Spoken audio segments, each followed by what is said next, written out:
Okay, I'll let you listen to it.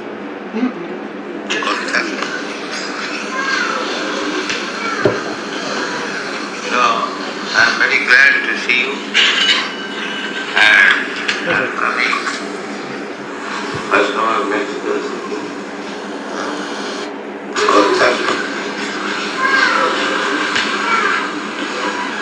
So, I'm very glad to see you, and I'm coming. First of all, Mexico City. Yes. So, Mexico City, then Caracas, then I see your temple is the best.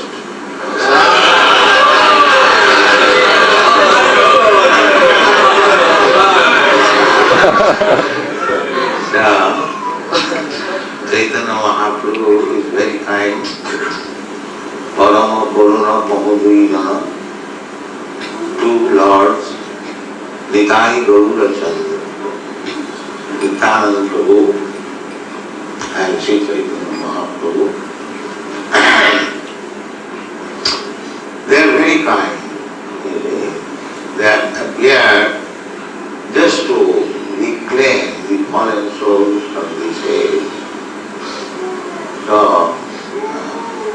they are more kind than Krishna. Krishna, he is also very kind. He comes to deliver, but Krishna demands the first of all surrender. Chaitanya Mahaprabhu does not demand surrender. He is so kind.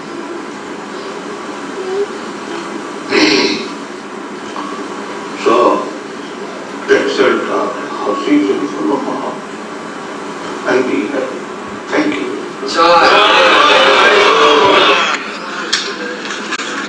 This is the class? By Srila Prabhupada, he becomes overwhelmed with spiritual ecstasy by remembering Lord Chaitanya's mercy, of which he himself was the vessel. Lord Chaitanya Mahaprabhu gives his mercy to the whole world.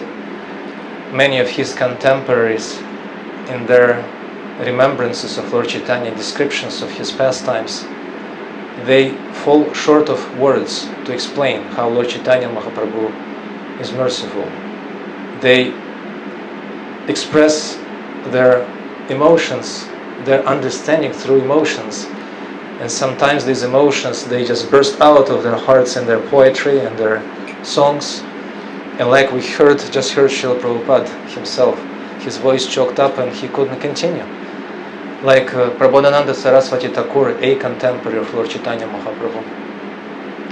He was the brother of Venkata Bhatta, the uncle of Gopal Bhatta Goswami. Lord Chaitanya Mahaprabhu stayed in their house when he toured the South Indian region, and he stayed in the house of Venkata Bhatta and small boy who would be the future Gopal Bhatta Goswami. He and Prabodhananda Saraswati Thakur, they received his association, and later on, when Prabodhananda Saraswati Thakur started preaching Lord Chaitanya's glory and mission, he wrote Chaitanya Chandramrita. This is a book written by a, how would they say that? A devotee who is, sometimes they call them bhavukas.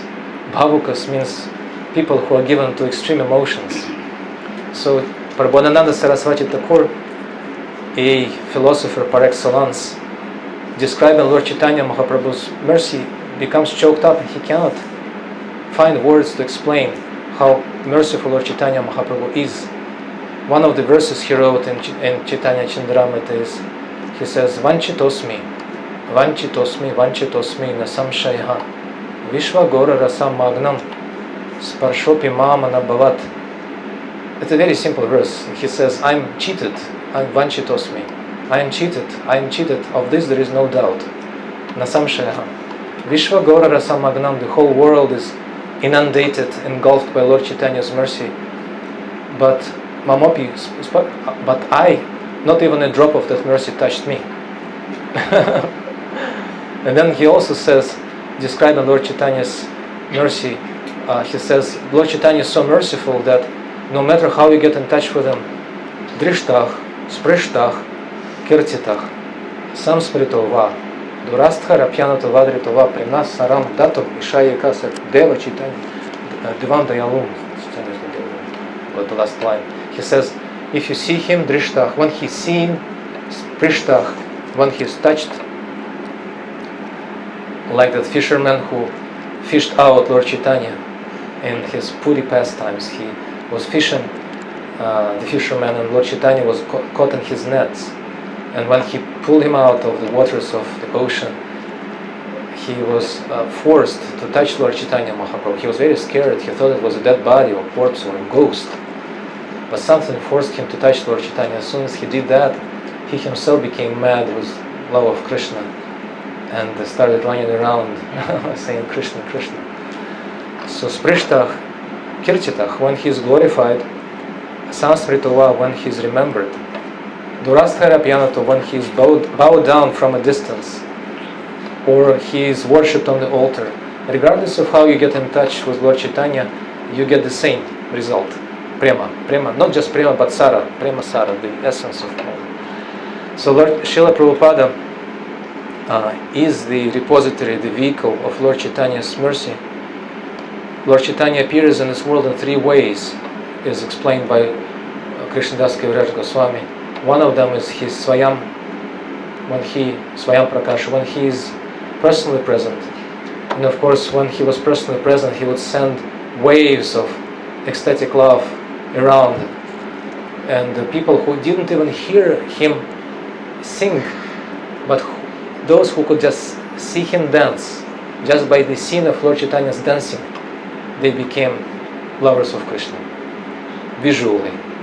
Once, I think one devotee asked Bhakticharan Maharaj, how did Lord Chaitanya dance? What is the style of dancing of Lord Chaitanya? And Bhakticharan Maharaj said, well, look at Radhanath Swami, that's how he danced. Elegant. But Lord Chaitanya danced in different ways. Sometimes he would dance in an elegant way, but sometimes he would just jump up high in the air and he would come crashing down on the ground as if with such a force that would have been sufficient to shatter regular person's bones. He would get up again and then sometimes his body was elongated and he was stretching for like 3 meters. All of his joints would dislocate and difficult to explain, difficult to comprehend. It's incomprehensible. It's a form of Lord Chaitanya which is called Mahadirga, which is very long.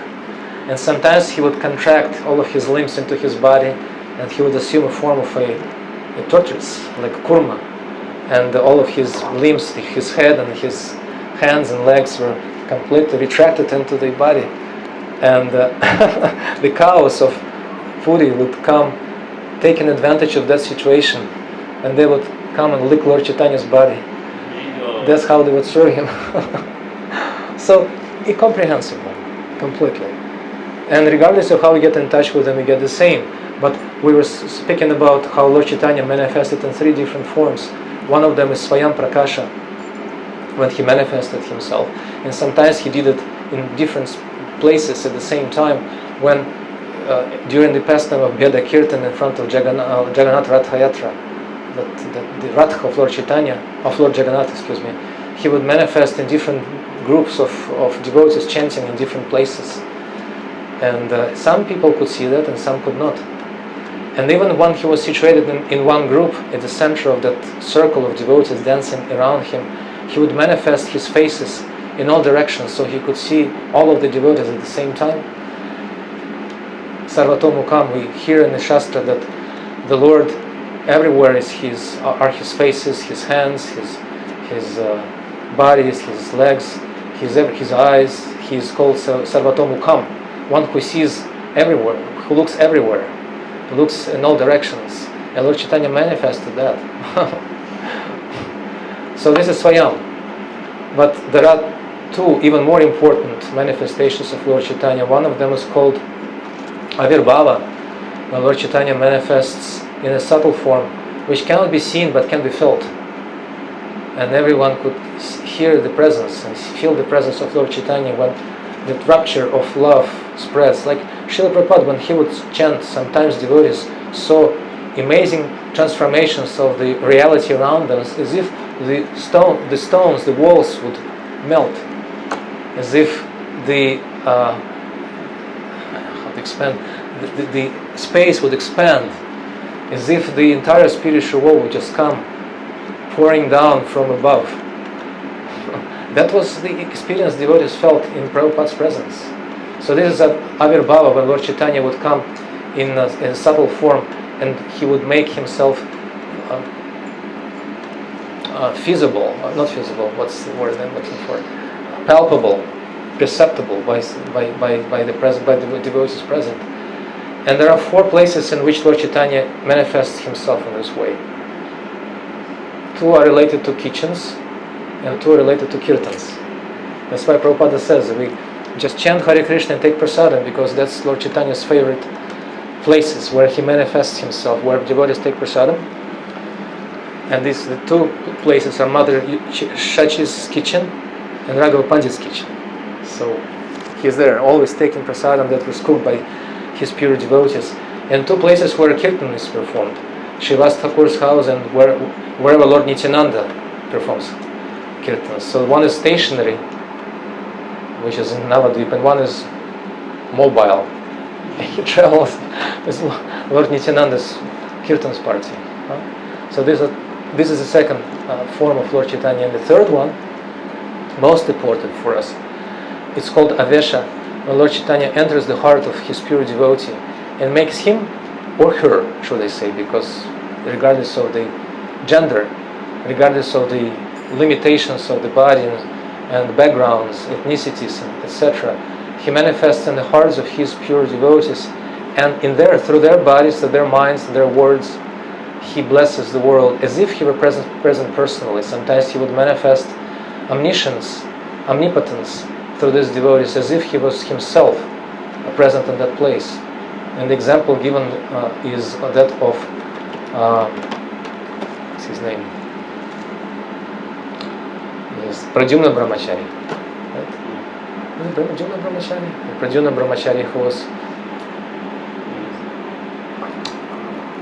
in Chaitanya Charitamrita, is explained that he manifested Lord Chaitanya's presence, and Shivananda Sen had a doubt.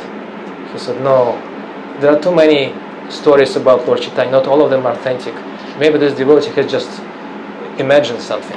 I won't believe. Until Lord Chaitanya Mahaprabhu, if he is indeed present in him, he calls me personally and he tells me what mantra, secret mantra I chant in my heart. And as soon as he thought that, is it Pradyumna Brahmachari? I just somehow went blank on the name. The devotee, he started calling out, Shivananda Sen, where is Shivananda Sen? Bring him here. Bring him here immediately. He was surrounded by a crowd of devotees. He couldn't even be seen, but immediately a search party went looking for Shivananda Sen. He was caught and brought in the presence of that great devotee, and he told him, I know that you have a doubt. You think that this is all fake. I can tell you that you are chanting Lord Chaitanya's mantra, which is called Gaur Gopal mantra, made of 4 syllables, Gauranga. Correct? Like that. So Lord Chaitanya would manifest through his devotees' hearts, and this is a special form called Bhagavat Avesha, when a devotee is not just empowered by Lord Chaitanya, but he is empowered by Lord Chaitanya's presence. So we can see that Srila Prabhupada himself was such an Avesha. Of course, he never spoke about it openly, but by the effect of his preaching, by how many people from very sinful and fallen backgrounds who would immediately transform into pure devotees, we can see that this is exactly what Lord Chaitanya would have done if he were present personally. And Prabhupada writes about it in Srimad Bhagavatam, in the 6th canto of Srimad Bhagavatam, 19th chapter, text number 5, 6:19:5. He says, Lord Chaitanya could spread Sankirtana movement himself easily, but he decided to give it, delegate it to his devotee, singular. To his devotee, yeah, you can look it up. 6:19:5. So Prabhupada, when he would chant Lord Chaitanya's bhajans, we can understand that he was there in Lord Chaitanya's personal association. Lord Chaitanya has his own spiritual abode, Shvetadvip, Navadvip in the spiritual world, which is as beautiful, as unlimited as Goloka Vrindavana. There is no difference. There is no difference between the two. And Golokera Premadhana Harinama Sankirtana, when such pure devotees of Lord Chaitanya come from the spiritual world here, they bring with them this Goloka Dham or Shvetadip Dham, and everyone who participates in their kirtans or in their service can also become a resident of that place, regardless of their present material conditioning. Srila Prabhupada writes about it in Chaitanya Charitamrita. He says, do not think that Lord Chaitanya's pure devotees, Nitya Siddhas, they were there in the past, and they stayed in the past. Now we have to deal with regular, conditioned devotees, us. Don't think this way. Prabhupada says in Madhya Lila of Chaitanya Charitamrita. He says, Gaurangera Sanghe Gane Nitya Siddha Karimani. Whoever participates in Lord Chaitanya Mahaprabhu's Sankirtana movement, he is to be considered a Nitya Siddha devotee. He is Nitya Siddha. Because no one else except Nitya Siddhas can participate in this confidential, very intimate service to Lord Chaitanya Mahaprabhu. Na Deva Deva Marchayat, Jiva Goswami says, one who is not Deva, who doesn't have that godly nature, cannot serve the Lord. Na Deva Deva Marchayat. In the same way, someone who is not Nitya Siddha, liberated devotee, cannot participate in Lord Chaitanya's Sankirtana movement. And therefore, whoever participates in Lord Chaitanya's Sankirtana movement is to be considered a Nitya Siddha devotee. We see Chitta Hari Prabhu here. Right? When he smiles, it is like as if the spiritual world smiles at you. I mean, we have devotees. Recently I was in Melbourne, and the devotee Harinamananda Prabhu from Harinama Ruchi, he gave a class, and he started reading the verse from Srimad Bhagavatam, the verse which was supposed to be on the schedule. But in a few minutes, guess what he spoke about the rest of the class? Yeah. And this is something that doesn't come from the mind, doesn't come from the intelligence, doesn't come from the senses. It comes from the spiritual world. And as long as we participate in this Sankirtana movement, we are in the spiritual world. There's no difference. No difference. Srila Prabhupada sometimes, because he was ill and he would travel in the West, devotees were concerned with, they would say, Prabhupada, maybe you want to go to Vrindavan and spend your last years there in Vrindavan. And Prabhupada says, I want to leave this world, leave my body with my boots on, he said. Wherever I pass away, wherever I leave my body, that will be Vrindavan, because we always preach about Krishna. And we spread Vrindavan. Vrindavana Parityajam Padamekam Nagachhati. It is explained that Lord Krishna never makes a step outside of Vrindavan. So some devotees, some Vaishnavas have a philosophy that Krishna is confined to Vrindavan. Those 64, how many crosses of land? That small area, 84 crosses of land, very relatively small geographic area, right? You can even walk around it, as devotees do during Vrajadhamma Parikrama, in a matter of days, weeks. So Krishna, according to that philosophy, is limited to that small region. And we agree with that. Krishna doesn't make a step outside Vrindavan. He doesn't like anything outside Vrindavan, because Vrindavan is whatever he wants, whatever he has, whatever makes him happy is in Vrindavan. It's explained in Skanda Purana, in Bhagavata Mahatmya, that Krishna is called Aptakama. He fulfills all his desired intentions. And it is explained that his desired intentions, his desired objects are gopas, gopis, and go. Cows, cowherds, and cowherd ladies and cowherd men. Right? That's all he wants.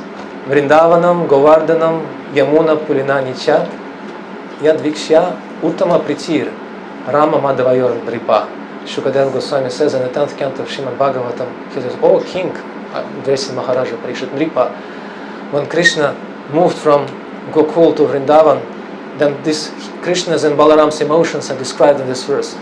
Vrindavanam, Govardhanam, Yamuna, Pulina, Nicha. When he saw, the two brothers saw Vrindavanam, Govardhanam, Yamuna, these three things make Vrindavan. Everything else is a combination of these three. And Yadviksha Uttama Priti. Rama and Krishna, they became Uttama Priti, became very happy just by seeing these three transcendental objects in Vrindavan: Govardhan, Yamuna, and the forest of Vrindavan. And even when Srimati Radharani goes out to see Krishna at the battlefield of at the battlefield, no, it's at the field of Kurukshetra, not yet the battlefield, but the place of Kurukshetra. When she went to see Krishna there, according to Chaitanya Charitamrita, she says, Anira Hridaya Mana Mama Mana Vrindavana. Other people love you by their minds. Their hearts are unmined. They think that they love you. Mama Mana Vrindavana, but I love you by Vrindavan. That's how I love you. Not even by my heart, by Vrindavan. There, my love can fully manifest. You cannot be happy anywhere else except there. And Krishna agrees with that. He is bound by the love of Vrajavasis, and he doesn't know anyone else. That's why Rupa Goswami explains that to attain even the next level of sadhana bhakti, what to speak of bhava bhakti, what to speak of prema bhakti, we have to follow the footsteps of Vrindavan, of Vrajavasis. It's called Ragatmika. Ragatmika devotees whose heart is raga, love of Krishna, nothing else. And when we follow them, it becomes Raganuga devotees. So one lady, disciple of Srila Prabhupada, when that Nectar of Devotion book was published, she started reading about these wonderful descriptions, and she became inspired. But she also became confused. Sometimes it happens, we become inspired and confused at the same time. And she was confused, she didn't know who to pick. She felt inspired to pick some eternal resident of Vrindavan, but she didn't know who. There are so many of them. And she came to Prabhupada asking, Prabhupada, who should I pick? If we have such a question, that means we haven't qualified yet. Because when you do qualify, then there's no question of this kind. You just get stuck. And no logic, no shastra, no persuasions can budge you, can make you leave that conviction. But she came to Prabhupada, asked for his advice, for his instruction. Prabhupada, who should I pick? There are cow-herd boys, cow-herd girls, there's Mother Yashoda, Nanda Maharaj, the cows. Just like people go to this supermarket and the Coles, and there are 45 kinds of ice cream, and they cannot choose, and some of them even sue supermarkets for the emotional distress caused to them by the variety of products, because they cannot choose. So she came and asked Prabhupada, who should I pick? And Prabhupada said, me. I am your eternal resident of Vrindavan. You should accept me and follow me. And then everything will fall in place. Right? So, some devotees say that Krishna doesn't leave Vrindavan, and they're correct. But then who did Srila Prabhupada speak about? Who did Srila Prabhupada give when he went outside Vrindavan? He stayed in Vrindavan for so many years. Once a disciple of Srila Prabhupada's disciple, he was a brahmachari. And sometimes brahmacharis get in the distress mode. Too much service, and they're getting too lonely and overworked and burned out. And he was in that situation, a young brahmachari. And he was up late at night chanting his rounds, as it happens sometimes. So he was chanting near Prabhupada's quarters, and he saw that Prabhupada's light was on. So he came to the door and he peeked through the crack, through the opening of the door, what was Prabhupada doing, and he was doing the same thing. It was late at night, Prabhupada was chanting his rounds. Of course, Prabhupada's late night rounds and our late night rounds are different. Prabhupada couldn't stop. He couldn't get enough of the holy name. But Prabhupada noticed that someone was speaking through, and he invited him in. And he said, okay, you're also chanting rounds late at night? Okay, let's chant together. Who of you would like to have such an opportunity to chant with Srila Prabhupada? So he was invited. And then, as it happens sometimes when you chant with someone, then that letter N, the consonant N from the word chant, drops, and we chat. So we end up chatting. But of course, in Prabhupada's case, it was his mercy extended to that devotee. He started chatting with him. So, what's your service? What are you doing? How are you in general? And the devotee started pouring out his heart to Prabhupada. Oh, Prabhupada is so difficult. I'm a brahmachari, but there's so many distractions, so many disturbances, and I would like to go somewhere, maybe in the Himalayas, and chant my rounds in solitude, so I don't have any distractions, no disturbance, and I'll just... And Prabhupada looked at him very compassionately, and he told him something very significant.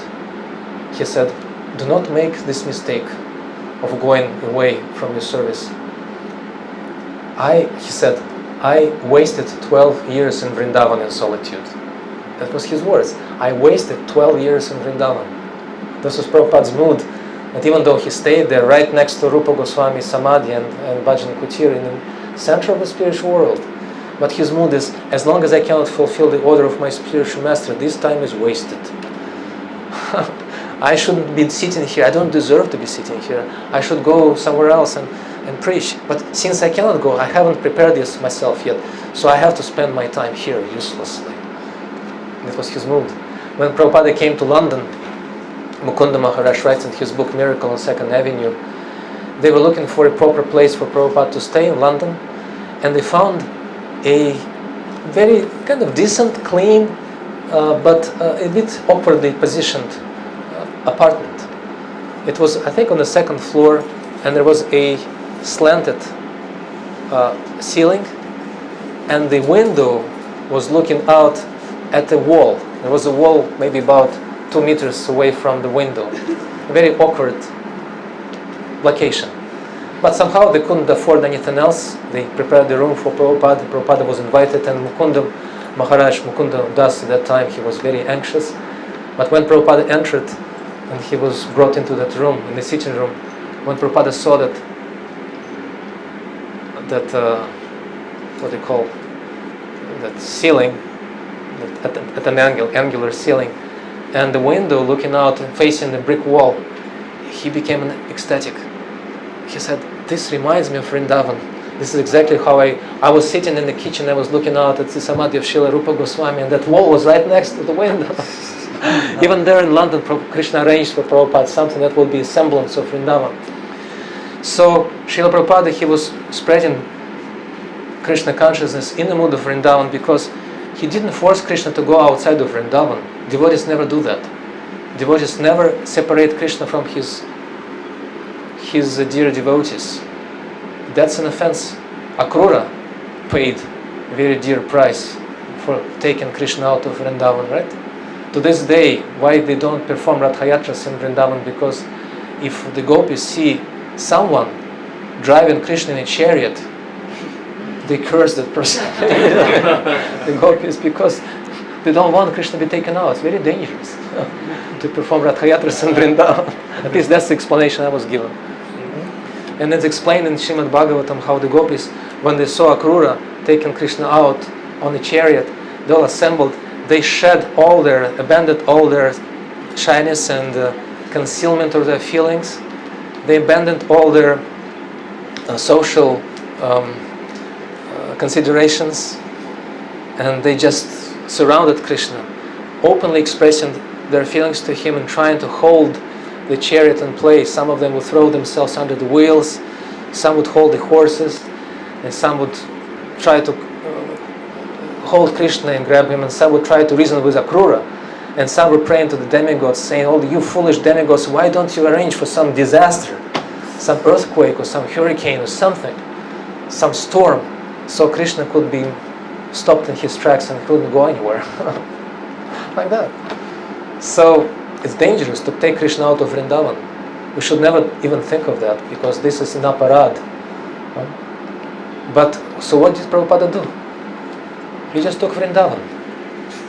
The entire Vrindavan can be taken by pure devotee in total, with Govardhana, Vrindavana, Govardhana, Yamuna, Pulina, Nisha. Everything is inside, everything is good, and Krishna. So that's why Prabhupada would boldly say in many places. When I was listening to his classes, I marked how often he would say in different places of the world, even in Australia. From what I remember, I think even he spoke about it even in Australia, that these are not material locations any longer. As soon as you establish Krishna and worship him, this is Vrindavan, non-different. In India, he would speak about it. I think in Hyderabad, I remember his class given there. Anyone from Hyderabad here? No?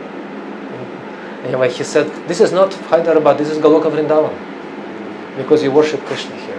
So that's what the devotee, pure devotee does. He takes the entire spiritual abode, the entire dham, and plants the dham wherever he wants.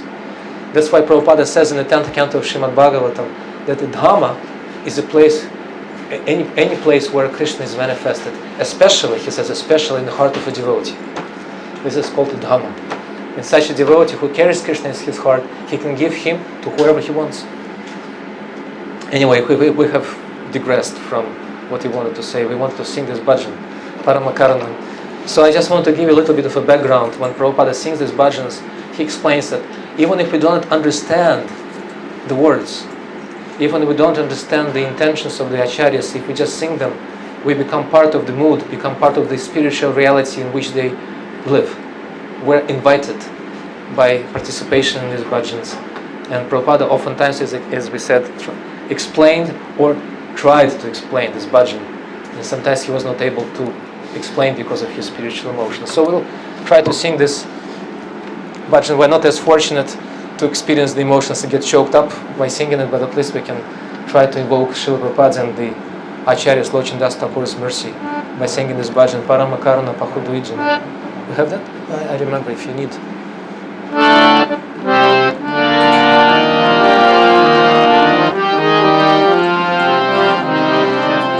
Do you have that words?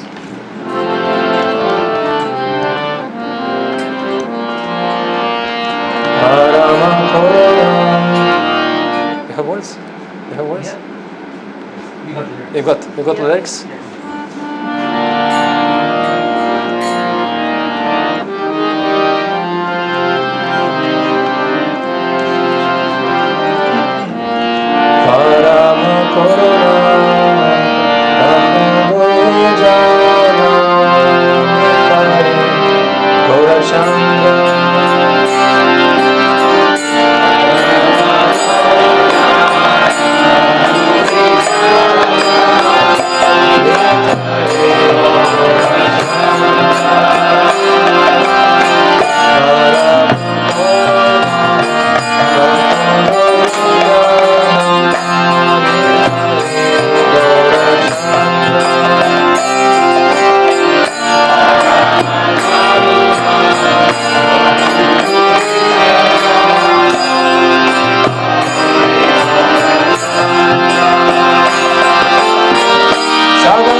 Bye.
Srila Prabhupada's favorite bhajan, one of the favorite bhajans.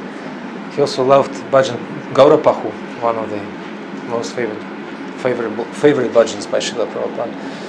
So in this bhajan, Srila Prabhupada explains that Paramakaruna Pahudvijana, these two lords are very merciful. They come as brothers, Lord Chaitanya, Lord Nityananda.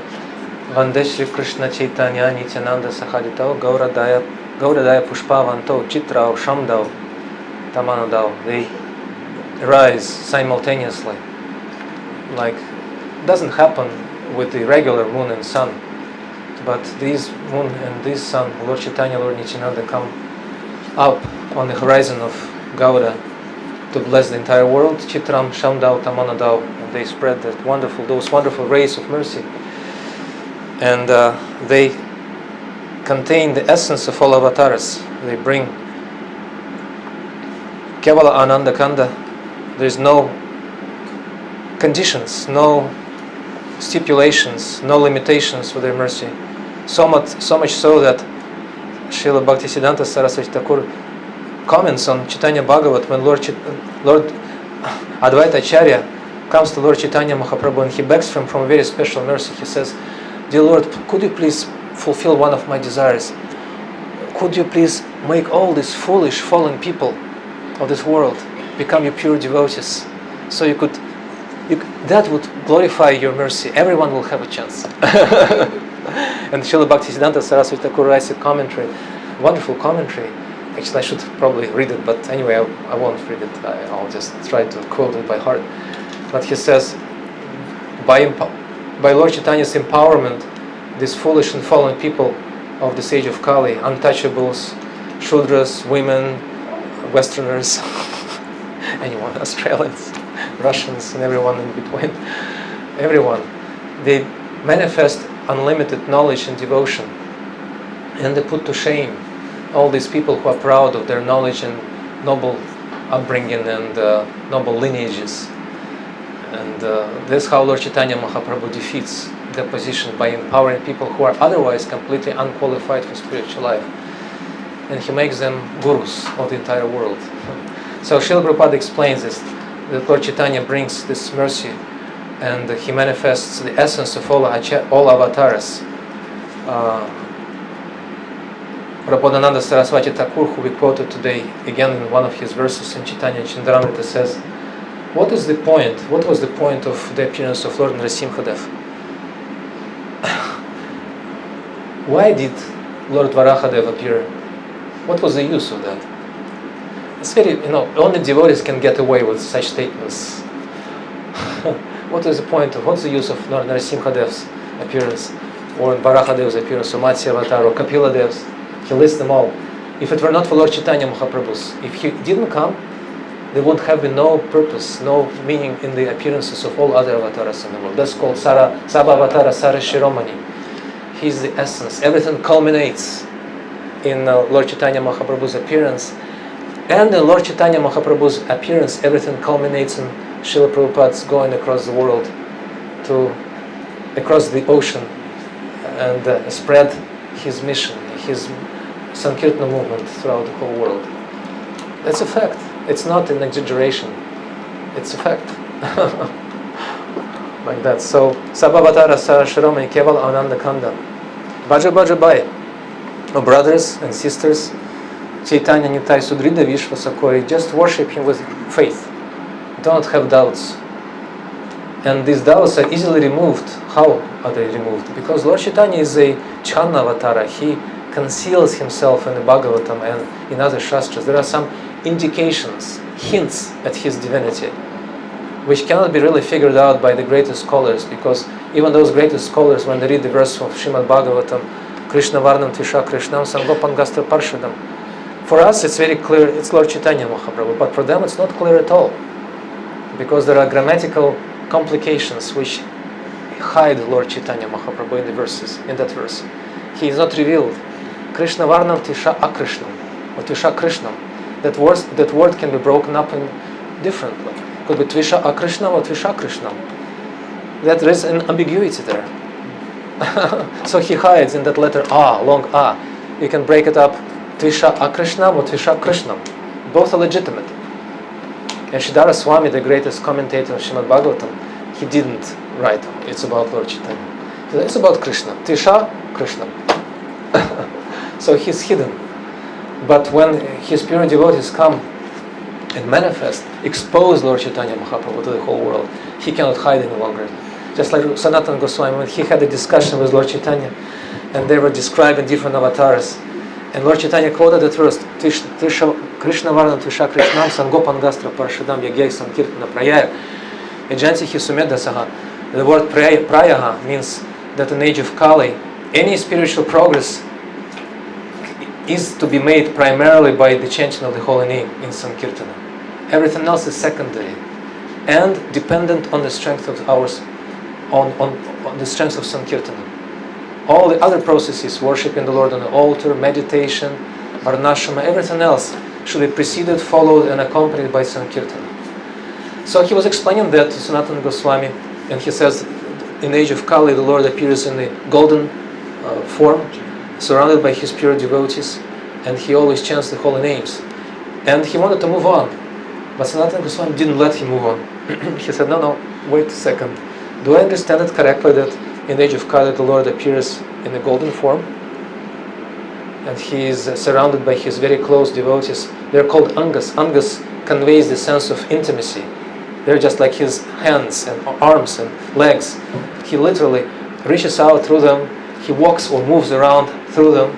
He thinks about the plights of this world through their hearts. He sees through their eyes. He hears through their ears. Like that. That's the sense of intimacy. And his two arms are Nityananda and Advaita. And then they have Upangas, which are secondary limbs. They have major limbs and then you have fingers and toes. There are Upangas. And each and every one of these devotees, the major branches of Lord Chaitanya's tree, have their own dynasties of devotees. So that's through them Lord Chaitanya reaches out to the whole world. So Sanatana Goswami stopped Lord Chaitanya and said, wait a minute, let me get it right. So he is golden colored. He always chants Krishna's names. Tvishavarnam, Krishnavarnam means many things. That means that he chants Krishna's names. That means that in his name there is the word Krishna. Krishna Chaitanya Mahaprabhu. Right? That means that he is by Varna, he is Krishna. By Varna means by his category he is Krishna. That means Krishna Varnayati, he also chants Krishna's names and he causes other people to chant Krishna's names. And Varnayati also means he manifests himself as Krishna. And he also manifests Krishna wherever he goes. Jiva Goswami gives these elaborate descriptions of the word Krishna Varnam. So all that matches Lord Chaitanya's description. So Sanatana Goswami said, wait a minute. So he manifests, he chants, he's surrounded by his intimate devotees, and he propagates Sankirtana. Did I get you right? And Lord Chaitanya felt that he was trapped by Sanatana Goswami, cornered. And he said, Sanatana, give up your tricks. Let's move on to describing Manvantara avatars. Because he couldn't deny, and he couldn't confirm. He was trapped. So in the same way, Lord Chaitanya Mahaprabhu is trapped in the hearts and the words and the activities of his pure devotees, such as Srila Prabhupada. And actually, Lord Chaitanya loves empowering his pure devotees to perform activities even more not I shouldn't say important, but far-reaching, more consequential than what he did himself. That's why he empowered Nityananda Prabhu to go and spread Sankirtana movement in Bengal, in Orissa, in other parts of India. And that's how he empowered other devotees, like we described Srila Prabhupada's empowerment. Whoever Prabhupada would look at would become a devotee. There was a story about one person who would come to our temple, I forget the place, in America. And he was like a hopeless case. Sometimes we think we have such hopeless cases. They come for ages just for prasadam. They don't go anywhere, they don't start chanting, they don't follow the principles. All they do is just come for prasadam and they just go. And we think, what is the use? Why don't you do some service? They don't want to do any service, they just want to come for prasadam. So there was such a devotee, such a person in that temple, and devotees gave up on him already. They didn't think that anything good will come out of him. And Prabhupada came. Prabhupada came, gave a class, and devotees were seeing him off. A crowd of devotees rushed towards Prabhupada's car, and Prabhupada was sitting in the car already behind the window, behind the glass. And that person, the useless person, somehow got pushed by the crowd against the glass of Prabhupada's car, like that. With one eye and two hands against because the devotees rushed towards Prabhupada. Everyone wanted to see Prabhupada, and he was, whether he wanted to see Prabhupada or not, he saw. At least with one eye. And he was pushed against the window. He couldn't move. And Prabhupada was sitting there chanting. And as the story goes, he slowly turned his head and looked that person right in his eye. And turned around. Turned away. And drove off. And the person stayed there. The next day he came transformed. Just by that glance of Srila Prabhupada.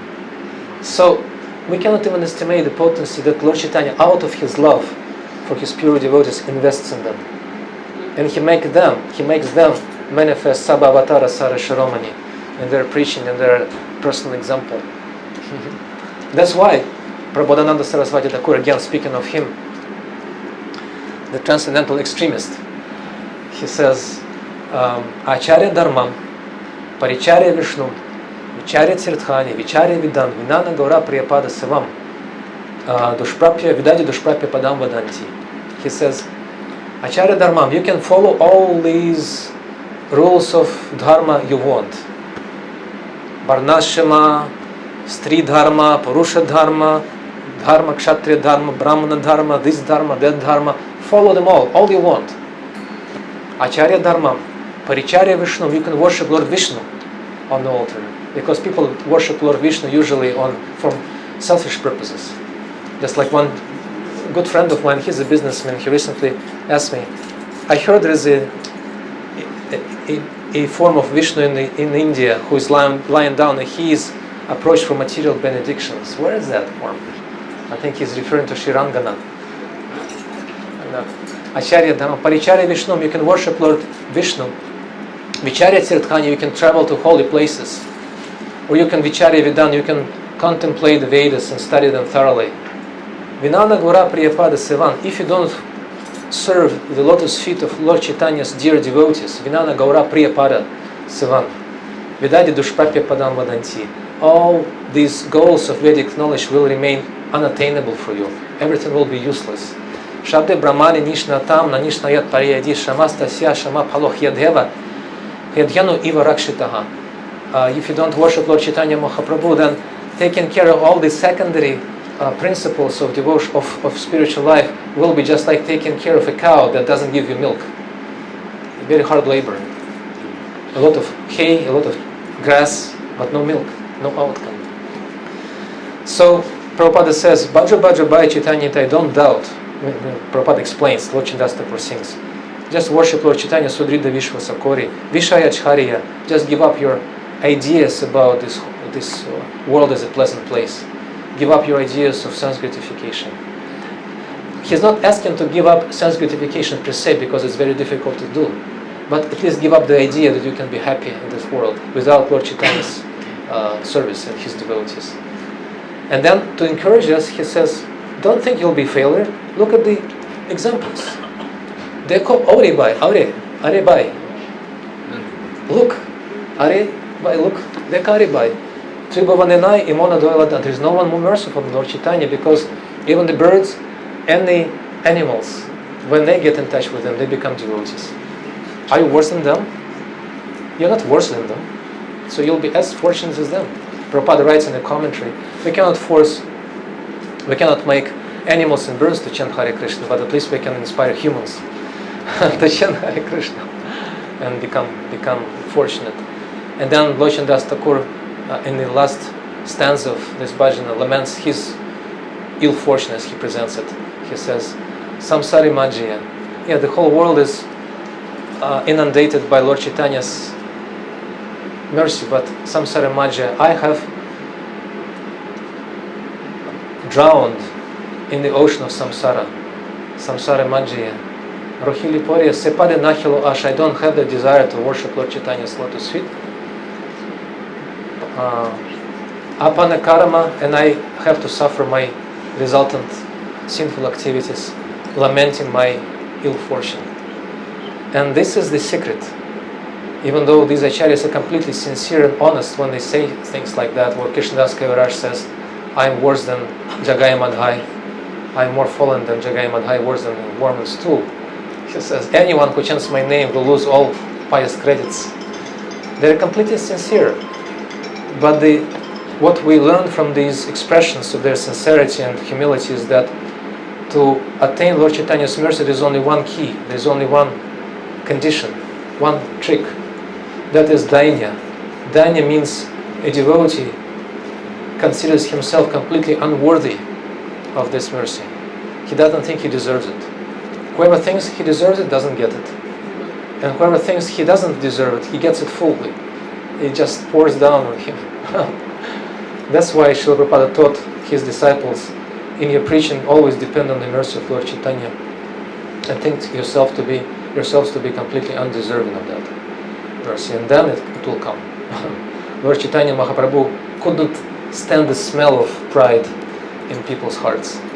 Vallabha Bhatta, that famous story in Anti-Lila, when he came, a great devotee, he met Lord Chaitanya several times, and he was even fortunate to host Lord Chaitanya in his own house. When he came to Lord Chaitanya to pick a quarrel with his devotees, to prove himself to be a superior authority on the Vedas, a great scholar, a great devotee, Lord Chaitanya couldn't stand it. And because he also was very respectful of Venkatabhata's seniority, he always found a way to put him down, cut down his pride in a very elegant and cultured way, by making him subordinate to his devotees. And eventually, when he became free from that pride, Lord Chaitanya Mahaprabhu said, okay, finally, at last, you came to your senses. You're a great devotee, but this pride, that conceit of yourself as being a great authority in the Vedas and a great scholar, is incompatible with the position of a devotee. So, when we hear Srila Prabhupada express his humility, oftentimes he said, even to his own disciples, at the Vyasapuja in London, Prabhupada said, he looked around the hall full of his disciples, and he said, actually, you are my Guru Maharaja's mercy. He blessed me. He manifested through you so he could help me fulfill his unfulfillable order to spread this Krishna consciousness across the world. If it were not for you, I wouldn't have been able to do that. Thank you so much. And he cried. So, when we chant these bhajans, we become part of Lord Chaitanya Mahaprabhu's entourage, but we should always remember our position, very humble, undeserving, and not expecting any particular attention to ourselves. Then we get it fully. And the best way to do that is to try and serve Srila Prabhupada in his mood and carry out his orders and follow his instructions. Then we shouldn't be doubtful. We will definitely get full mercy of Sri Chaitanya Mahaprabhu. Sri Chaitanya Mahaprabhu, when he stayed in the house of Brahman Kurma, and when it was time for him to leave, Brahman Kurma couldn't tolerate the impending separation from Lord Chaitanya, and he started following him. And he said, I'm fed up with my family. I'm not going to stay here. I'll follow you. Wherever you go, I'll follow you. Lord Chaitanya Mahaprabhu told him, Krishna Upadesh, don't follow me, just stay here. And whoever you see, just tell them about Krishna. In this way, become a guru and liberate this world. And then he said, if you follow this instruction, then we'll meet again. But then Lord Chaitanya paused for a second and said, no, we won't meet again. I'll never leave you. I'll always be with you. This is the best way to stay with Lord Chaitanya Mahaprabhu, by following Srila Prabhupada's instructions. And these satsangas are the best way to remind ourselves of the importance of the mission. Because when we're by ourselves independently, this sense of urgency, the sense of importance, the sense of precious gift that we received from Srila Prabhupada sometimes goes away. It becomes a routine.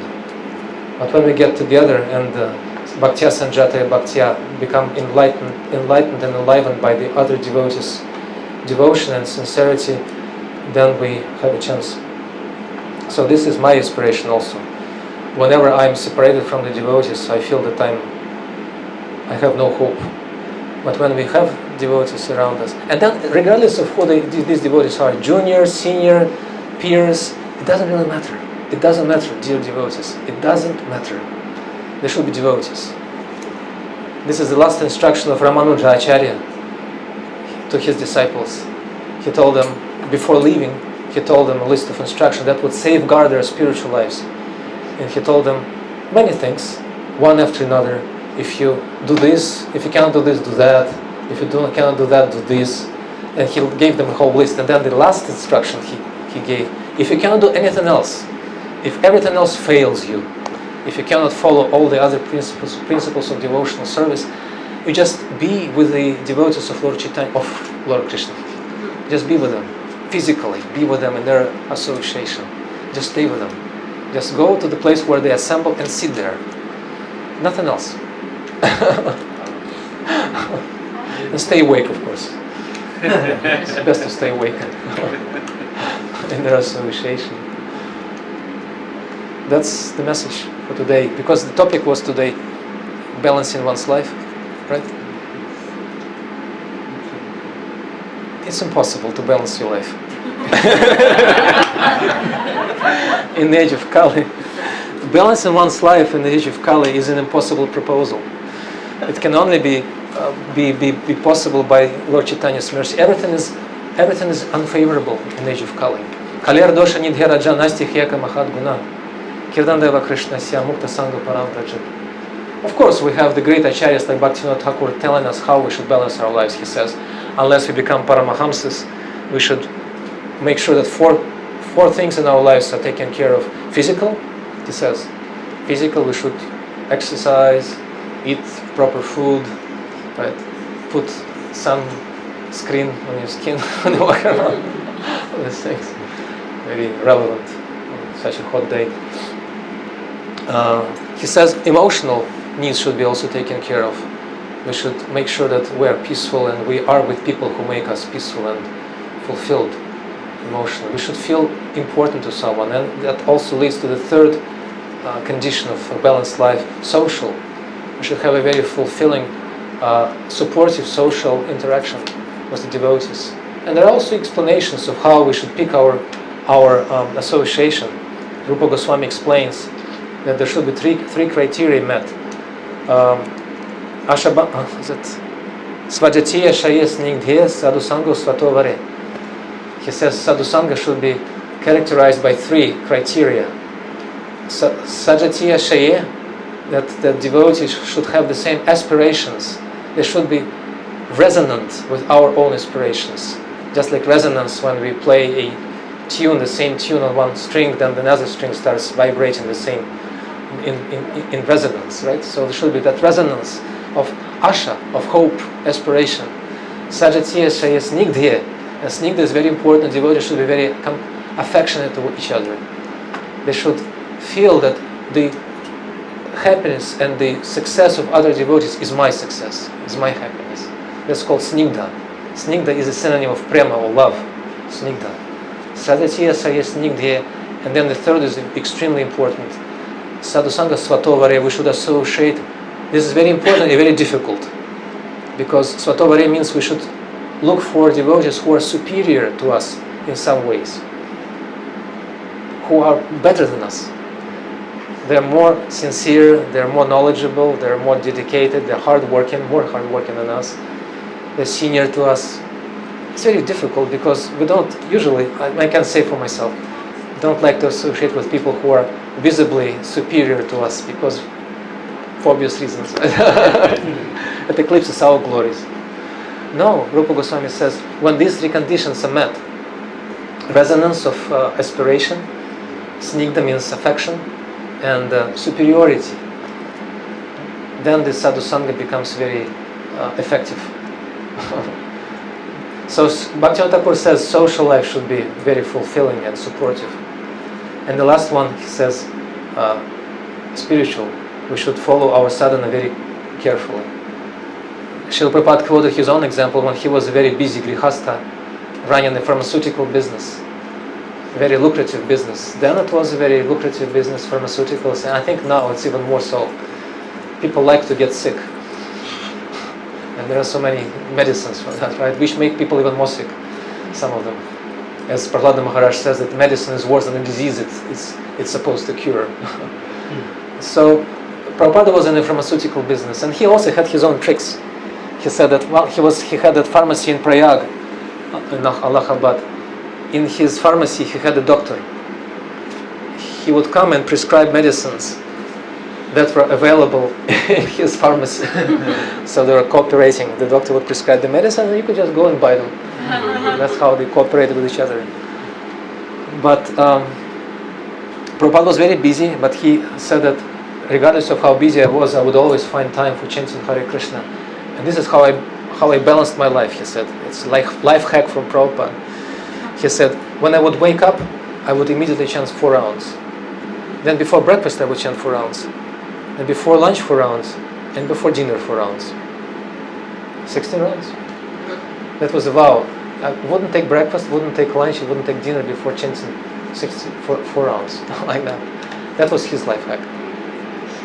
So Prabhupada instructed us that this sadhana bhakti is extremely important because it gives us the stability and the shelter in the age of Kali and makes all other spheres of our life favorable for devotional service. But that's the lowest level. But if you look at the lives of devotees who are more advanced, you can see that all these considerations of one's balance in spiritual life, physical, emotional, social, even spiritual, are completely scrapped. See how many examples of healthy devotees in Srimad Bhagavatam. Devotees who never had any physical problems, should I say. Even Parikshit Maharaj, how did he die? Well, at least externally. There is actually you could say, a secret, confidential purpose of his departure. But externally he died of a snake bite. Then you have Prahlada Maharaj, who was assaulted by his own father. So much for social balancing of social life. And he had Vritrasura. He was literally chopped up by Indra for an extended period of time, excruciating pain, at least any of us in his place would have felt. Very unfavorable circumstances, one may say. And the Acharyas explained that sometimes Krishna arranges in the lives of his devotees unfavorable circumstances. They depart due to some catastrophes or calamities or disease. So he could discourage people from aspiring for devotional service for their own selfish needs. So they couldn't think, okay, I'll take the devotional service and everything in my life will become balanced. No. Emotionally, again, we have devotees. Lord Chaitanya Mahaprabhu himself would always lament. He would say, if I could only have a drop of love of Krishna, I wouldn't have survived in this world. But since I'm here, I don't have any love. Madhavendra Puri, when he was departing, what did he do? He lamented. Aidina dayardanata he, madhornata kadavalakya se. When will I see you? He was lamenting so much that his foolish disciple Ramachandra Puri was bewildered by that emotion of his spiritual master. Wherever you look, there are so many calamities, so many difficulties, so many upheavals in devotees' lives. And if there are no upheavals, no changes in our lives, we should be worried. We should be worried. It's too peaceful. Maybe I'm not going anywhere. Maybe I'm stuck. Just like the plane. We get on the plane, it's very nice. I just flew from Gold Coast to Sydney. And then you sit in the chair, and you make yourself comfortable, fasten your seatbelt, put all your belongings in the overhead compartments. And if you sit there, comfortably, you turn the fan on, nice chair. Very few people today in the flight. Probably 2/3 were empty, the seats were empty. Nice. But if it's not going anywhere, there's no bumps, no acceleration, you should be worried. Maybe you sat in the wrong plane. Maybe it's in parking position. You shouldn't worry. If nothing changes in our lives, if Krishna doesn't reveal to us the kind of rascals we are,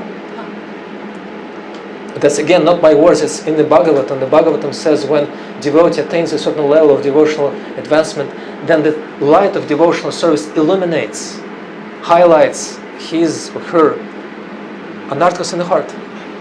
If you do not see them in the heart, sometimes devotees become bewildered. Why is it that I chant for 20 years and all of a sudden such an ugly, scary desire comes rearing its head in my heart? Because the devotional service works, that's why. And Srimad Bhagavatam explains, just like the Rahu planet cannot be seen in the sky unless and until it blocks the sun, in the same way, unless and until our material desires block the light of devotional service, on the background of devotional service, bhakti, we cannot see them, and we cannot develop a voluntary, deliberate desire to get rid of them. So if nothing changes, if there's no emotional upheaval, there's no lamentation, as Prabhupada said, we should learn to cry for Krishna in the nectar of devotion. This is a simple technique. One should learn to cry for Krishna. But crying for Krishna shouldn't be artificial. It comes when Krishna, out of his mercy, and devotees out of their mercy, reveal in our hearts something that we should get rid of to become a pure devotee of Krishna. Just like in Lord Chaitanya's pastimes, or in the Acharya's pastimes. Jiva Goswami with Rupa Goswami, they were in Vrindavan performing bhajan, and Jiva Goswami came to the defense of his spiritual master by chastising and defeating that scholar, the proud scholar who wanted to defeat Rupa Goswami. What did Rupa Goswami do? He said, get out of here. It's not a place, Vrindavan is not a place for such proud scholars like yourself. Get out. He told Jiva Goswami. Huh? When we don't get chastised by the spiritual master, or those who represent the spiritual master, we should be worried. We're not trusted. We're not grown up again. We're not adults yet. We're still babies who deserve only to be pampered, not treated as adults. So much for balancing our lives. But when we surrender ourselves to Krishna and hand our lives over to Him, when Krishna takes charge of a devotee's life, everything becomes perfect. His or her, what's the verse in Chaitanya Charitamrita? Yana Chitta Krishna Prema Karya Udaya Tanra Vakya Kriya Mudra Vigyeha Nam Bujaya. Krishna takes over the devotee's lives completely. Everything is perfect. Even if devotee goes through upheavals, later on it will be revealed to him or her how Lord Chaitanya actually stood by his side and pulled him through that difficulty. Just like in Lord Chaitanya's pastime, Gangadas Pandit, when he was running away from the Muslims who were attacking his village, running for his life with his family. It was a life-threatening situation. He came at the dead of night, the Muslims attacked that village, and he came with his family running to the shores of the Ganges, and there was no boat. There was no way to escape. It was dark night, it was the Ganges, and there were Muslims approaching. And then he was praying to the Lord to do something, and then all of a sudden the boat appeared. And he prayed, he started pleading with the boatman, please take me across the Ganges, please rescue my family, I'll give you everything. And he was rescued. And then later on, during Mahaprakasha Lila, Lord Chaitanya Mahaprabhu called Gangadas Pandit to him. And he said, do you remember that night when you were attacked by the Muslims, when your life was in danger, when you had no shelter, no hope?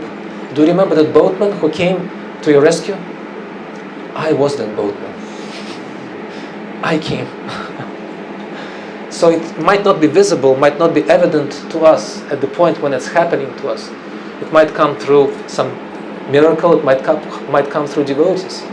But in retrospect, when we look back upon our lives, spiritual lives, we understand all these difficulties and upheavals were arranged by Krishna for us so we could become a better devotee. Krishna was bringing us closer to Him. Satyam Dishat Arthitam Arthitun Rinam. In the fifth canto of Srimad Bhagavatam, the verse says, Lord Krishna fulfills all the desires of His devotees, except those desires that make them too balanced in their material life in this world, make them too complacent, too happy. the desires that make them think that devotional service is just a part of their life and not a center. He doesn't feel those desires because he is the best well-wishing friend, and he doesn't want his devotees to get stuck in the material world. So instead of fulfilling those desires in this verse, he says, he forcibly brings the devotee to his lotus feet by arranging things in such a way that the devotee will never desire these things again. He fulfills these desires, but in such a way that the devotee will never approach him again with these foolish desires. Like that. So the point, I think, that has to serve as a concluding remark in this spontaneous and disorganized, unbalanced presentation today is that Krishna is the best balancer. And if you surrender to him, Yogakshema Vahamyaham, he does everything perfectly. Because he cannot do things in any other way. He is destined for perfection, Krishna. And when he takes over our lives, they become perfect. It is actually explained in the third canto of Srimad Bhagavatam. Lord Kapila Deva explains that when a devotee develops this kind of deep attachment to Krishna in his heart or her heart, Krishna takes care of all her external activities. So the devotee could be completely oblivious to his external life. And in the heart of hearts continues serving Krishna, and Krishna arranges everything for him externally, so that even his or her activities, his actions, his words become perfect. I have a friend in Ukraine, one devotee. He used to work as a video editor for a TV channel, MTV actually. He worked for the MTV channel. And he edited a lot of videos.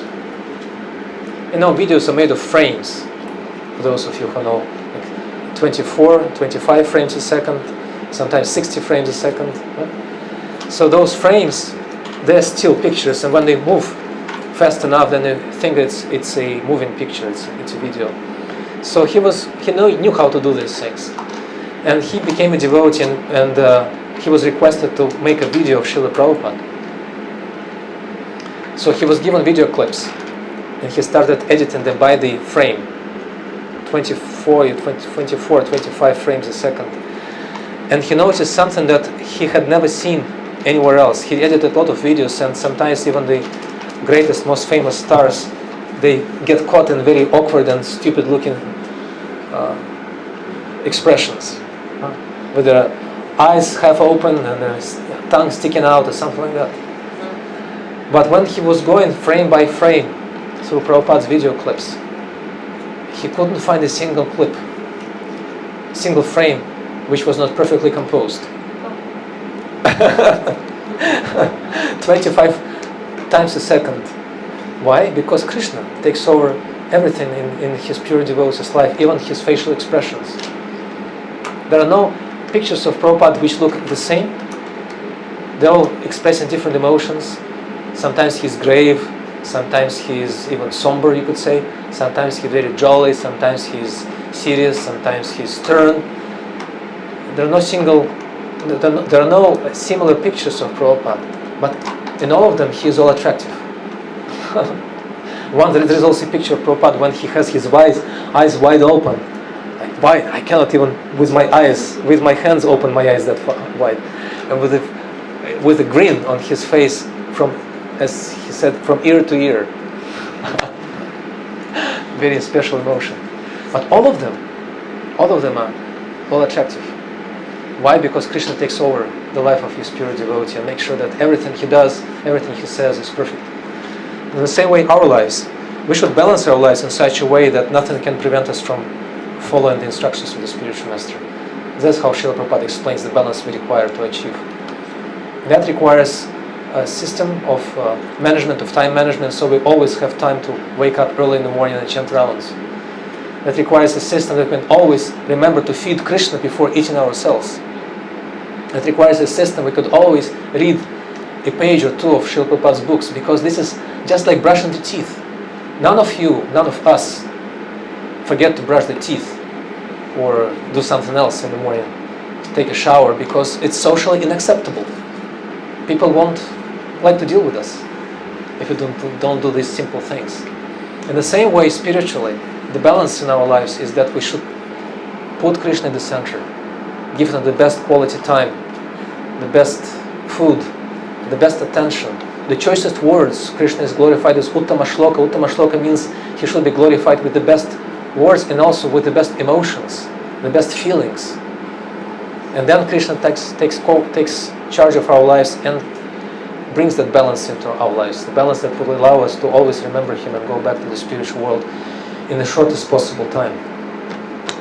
I guess that's all I have to say. I didn't plan, as you could see, any of what I've said. It was spontaneous and mostly inspired by Chitta Hari Prabhu, who is sitting in front of me.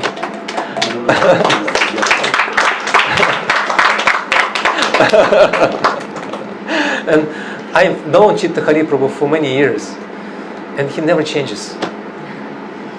Speaking of balance, he never changes. It's the same, always the same. Doesn't, even externally, doesn't age. I've known him for 15 years. Doesn't grow any younger either, but it's the same. And Srila Bhaktisiddhanta Saraswati Thakur says, in one of his instructions, he says, in the spiritual world, in Lord Chaitanya's abode, Shvetadvip, devotees will have their spiritual lives, spiritual bodies that would resemble their bodies in this world. He says, Gaur Kishore Das Babaji, Bhaktivinoda Thakur, Jagannath Das Babaji, they have their own spiritual identities in Krishna Lila, right? But in Chaitanya Lila, they're like that, like we know them. So I think that Chitta Hari Prabhu and other devotees will have their spiritual identities in Lord Chaitanya's pastimes in the spiritual world as we know him. We'll recognize him once we go there. Oh, Chitta Hari Prabhu. And he'll have his accordion there as well. And the jumbo?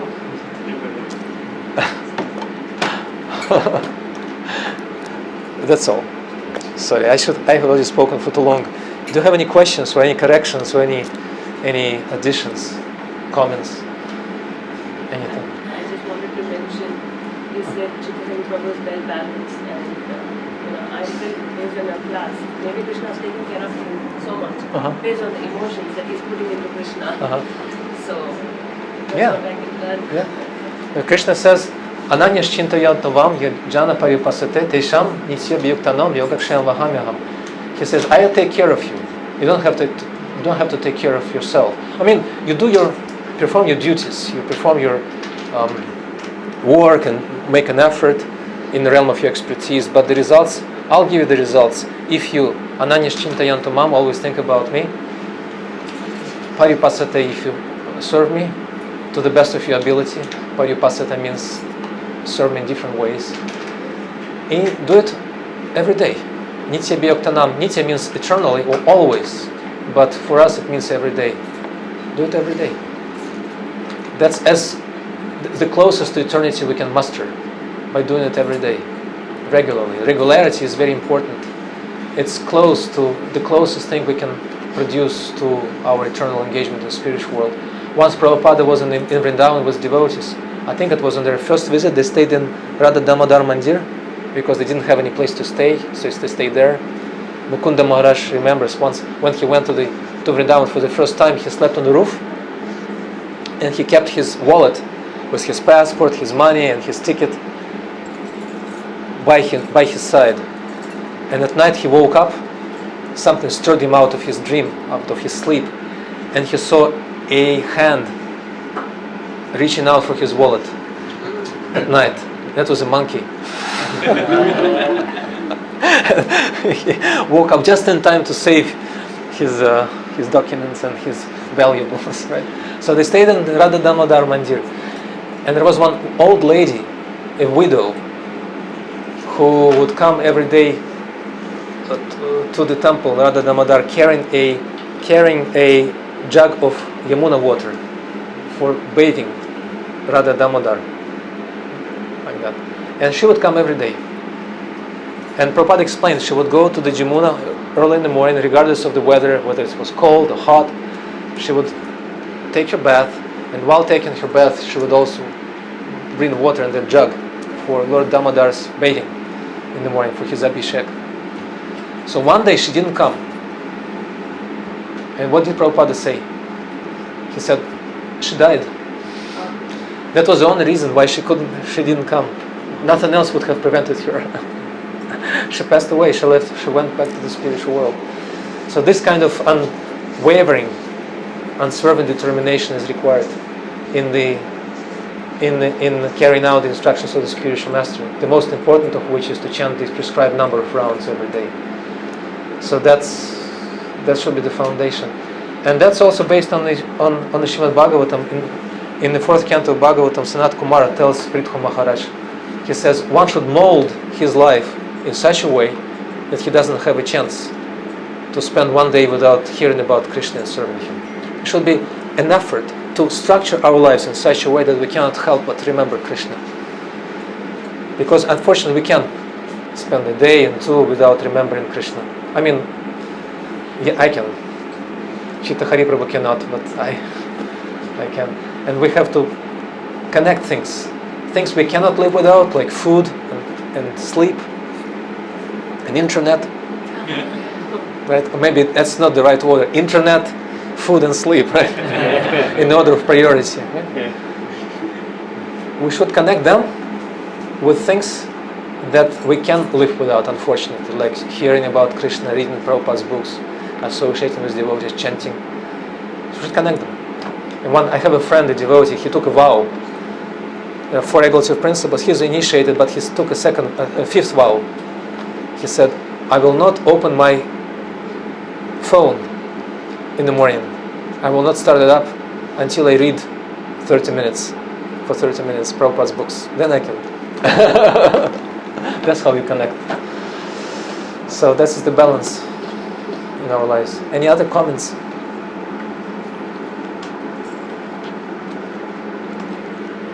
Oh, it's already 8:10. You have to take prasadam, right? Is there any prasadam? Oh, it's not part of the program, is it? It is part. All right. We were going to sing another bhajan, but we'll save it for another time, another occasion. We wanted to sing bhajan Krishna Deva Bhavantam Vande, but we'll save it for some other time. Correct? Huh? No, but devotees are hungry. Devotees are hungry. Who is hungry? I'm hungry. Am I the only one? Okay, so I'll have all the prasadam to myself then. I'm hungry. Okay, let's chant this bhajan. Maybe 10 minutes, 10-15 minutes. Is it okay?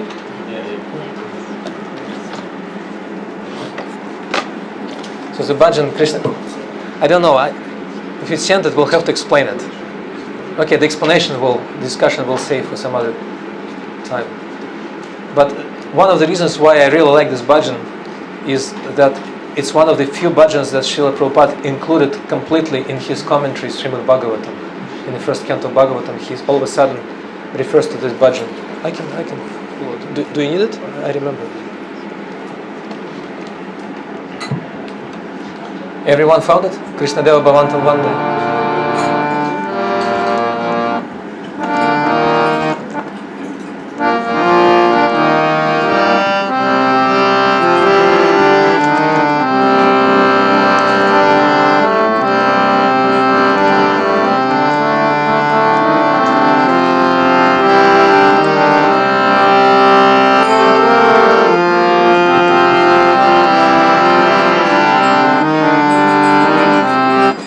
To explain to you how to sing this bhajan.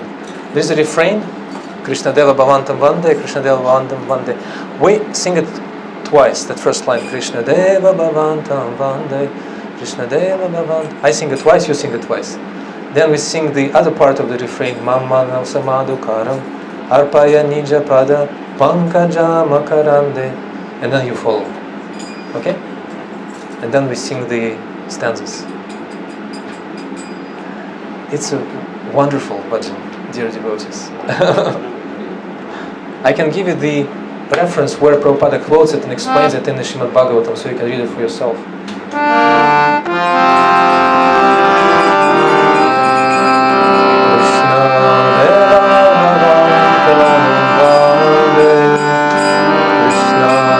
Krishna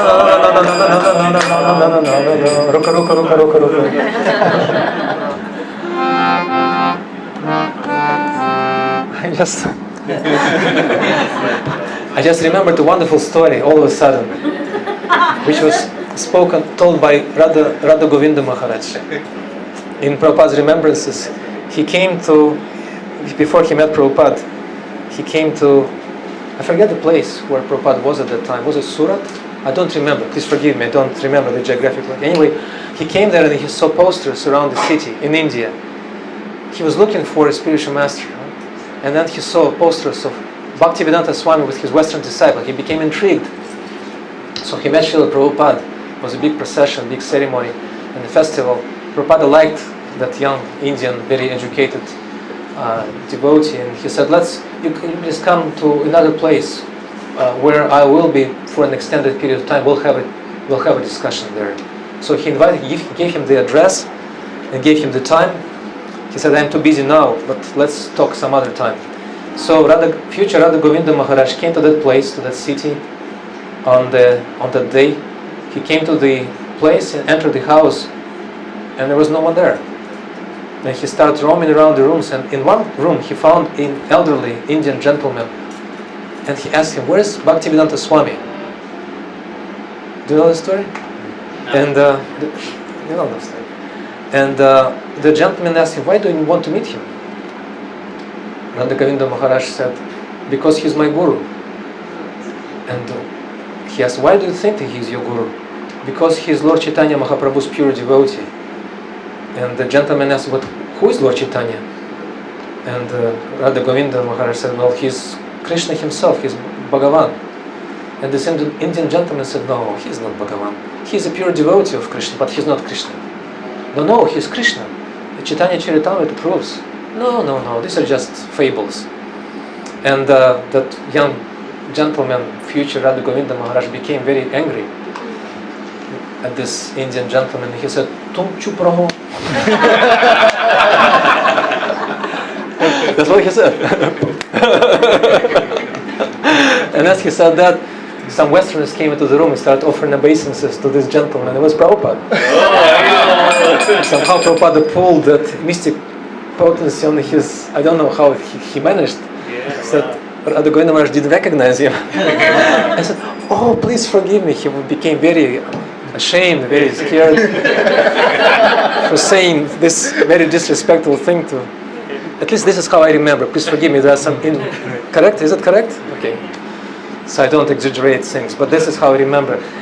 And please forgive me for this offense. Prabhupada said, no. And he told the Westerners, he believes that Lord Chaitanya Mahaprabhu is God. he's a devotee. Okay, let's go. Let's talk. He became very happy for his anger at someone who challenged Lord Chaitanya's divinity. So this story. This is how Radha Govinda Maharaj accepted his spiritual master. Okay. So yes, the first line is sung twice. Krishna Deva Bhavantam Vande, Krishna Deva Bhavantam Vande, and then you sing it twice. Okay.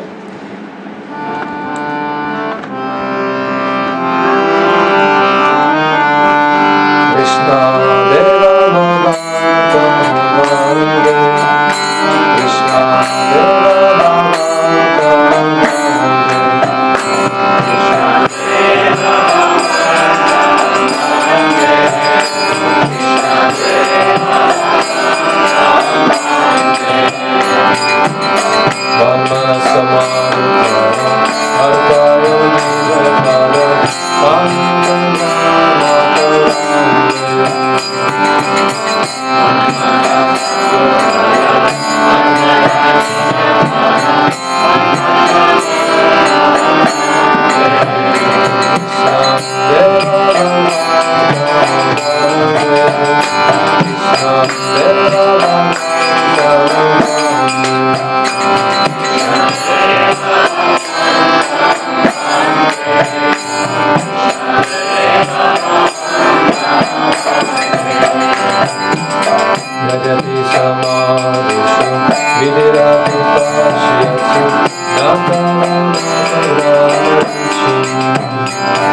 Madana-mohan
Bhakti Udarachati Yadyapi Madhava Natvam Tilamantri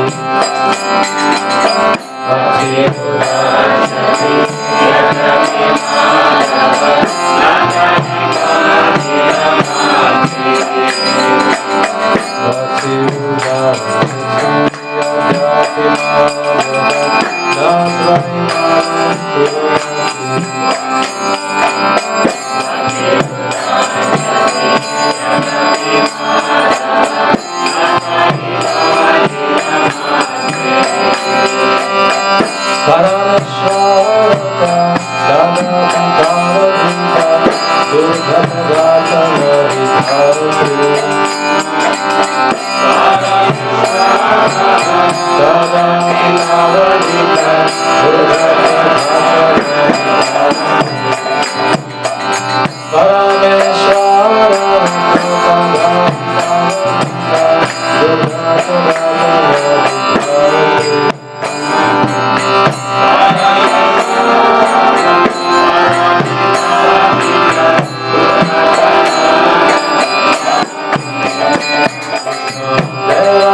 Yadyapi Madhava Natvam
Just read the translation. Just read the translation.